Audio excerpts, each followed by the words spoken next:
Hi hello வணக்கம், welcome back to my channel. First time என்னோடய சேனலை பார்க்குறீங்கன்னு சொன்னால் மறக்காமல் சப்ஸ்கிரைப் பண்ணிவிட்டு என்னோடய சேனலை பாருங்கள்.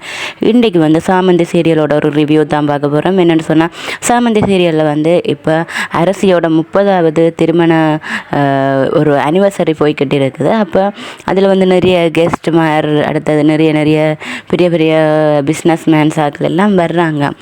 இந்த இடத்துல என்ன நடக்குதுன்னு சொன்னால், அரசியோட மூத்த மகன் அரசிக்கு ஒரு கிஃப்ட் கொடுத்துருவாங்க. அதாவது சர்ப்ரைஸாக ஒரு ஃப்ளைட் உண்டை அவருக்கு தான் கையால் ஒரு செஞ்சன்னு சொல்லி ஒரு ஒரு என்ன சொல்கிறது, ஒரு டாய்ஸ் மாதிரி அப்படி ஒரு இதை கிஃப்ட் கொடுப்பாரு. அடுத்தது அவங்களோட அப்பாவுக்கு ஒரு செயின் வாங்கி கொடுப்பாரு. இப்படி தான் அவங்களுடைய கிஃப்ட் இருக்கும். அதுக்கப்புறம் அர்ஜுன் கேட்குறாரு, என்ன எனக்கு சொல்லியிருக்கலாம் தானே அண்ணா, இப்படி கிஃப்ட் வாங்குறேன்னு சொன்னால் எனக்கும் சொல்லியிருக்கலாம் தானேன்னு சொல்ல, இதெல்லாம் நீயா யோசிச்சு செய்யணும், நான் சொல்லி வர போகிறது இல்லை தானே அப்படின்னு சொல்லி ஒரு இதாக கொஞ்சம் அர்ஜுனை ஏளனப்படுத்துகிற மாதிரி சொல்லி முடிப்பாங்க. அதுக்கப்புறம் சாமந்தி என்ன செய்கிறாங்கன்னு சொன்னால், இவங்களுக்கு கிஃப்ட்டு கொடுக்கணும்னு சொல்லி ஒரு 2 பொம்மை ஒன்றை எடுத்து ராஜா ராணின்னு சொல்லி அவங்கள அலங்கரித்து அதில் ஒரு ஜுவல்ஸை அந்த ராணிக்கு கீறுவாங்க.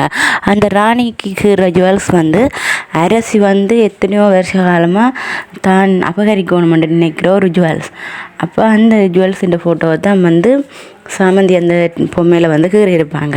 அப்போ அர்ஜுனும் கொஞ்சம் கவலையாக சாமந்திகிட்ட சொல்லிகிட்டு இருப்பாங்க, இப்படின்னா இவங்களுக்கு எந்த வித கிஃப்ட்டும் கொடுக்கலே, அதாவது அவர் சாமந்தியை பொறுத்தவரை இவர் டிரைவர் தம்பின்னு தானே அவங்க நினச்சிட்டு இருக்கிறாங்க. அப்போ நான் முதலாளி அம்மாவுக்கு எந்த வித கிஃப்ட்டும் கொடுக்கல, அது எனக்கு ஒரு கவலையாக இருக்குது, அதான் நான் சேடாக இருக்கிறேன் ரெண்டு மாதிரி சாமந்திக்கு சொல்கிறாங்க. அப்போ சாமந்தி சொன்னாங்க, நான் ஒரு கிஃப்ட் ரெடி பண்ணி வச்சேன், அதை வேணுமெண்டா கொண்டே கொடு அப்படின்னு சொல்ல, என்ன கிஃப்ட்டு காட்டுன்னு சொல்ல, அப்போ இந்த பொம்மையை எடுத்து காட்டுவாங்க.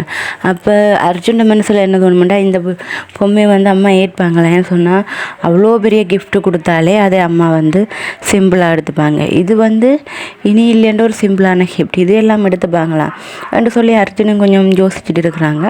அப்போ தான் என்ன நடக்குதுன்னு சொன்னால், சரி ஏதோ நாங்கள் அவங்களோட மனசுக்கு அதெல்லாம் ஏதோ கொடுக்குற மாதிரி இருக்கட்டும், அவங்க ஏற்றுக்கிட்டாலும் ஏற்றுக்காதும் அவங்களோட பொறுப்பு வண்டி போட்டு அந்த கிஃப்ட்டை கொண்டு கொடுக்குறாரு.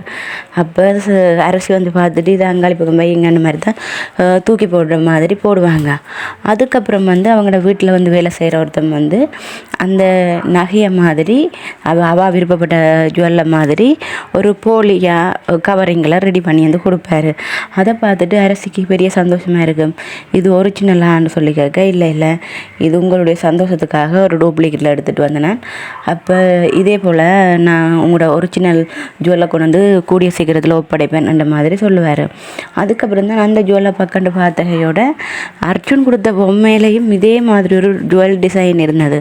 அப்போ அர்ஜுனுக்கு இப்படி ஒரு ஜுவல் டிசைன் இருக்கிற கிஃப்ட் எங்கே கிடைச்சிருக்கு, ஒருவேளை இந்த ஜுவல்லை பற்றிய உண்மை ஏதாவது அர்ஜுனுக்கு தெரியுமா என்ற மாதிரி யோசிக்கிறாங்க.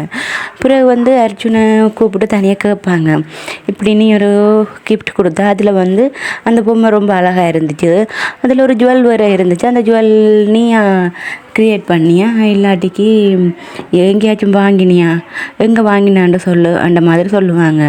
ஏன்னு சொன்னால் அந்த ஜுவல் ஒரு தடவை மட்டும்தான் செய்யலாம், அப்படி ஒரு அபூர்வமான ஒரு ஜுவல்ன்ட்டு தான் அவங்க அரசி அதை அபகரிக்கணும்னு நினைக்கிறாங்க.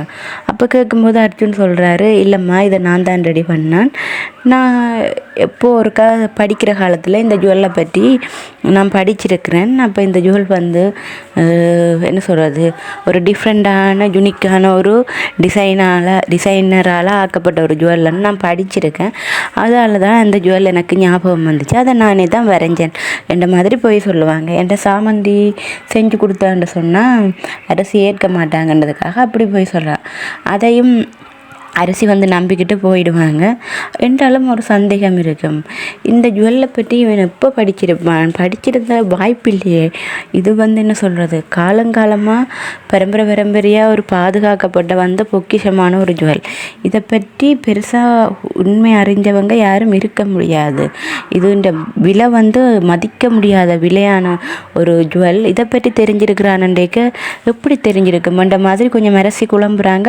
என்றாலும் அர்ஜுனில் ஒரு ஒரு டவுட்டோட தான் அவங்க இந்த கேள்வியை கேட்டாங்க. இப்படி தான் இந்த சீரியல் போகுது. இந்த சீரியல் பிடிச்சிருந்தா லைக் பண்ணுங்கள், கமெண்ட் பண்ணுங்கள், ஷேர் பண்ணுங்கள், சப்ஸ்கிரைப் பண்ண மறந்துடாதீங்க.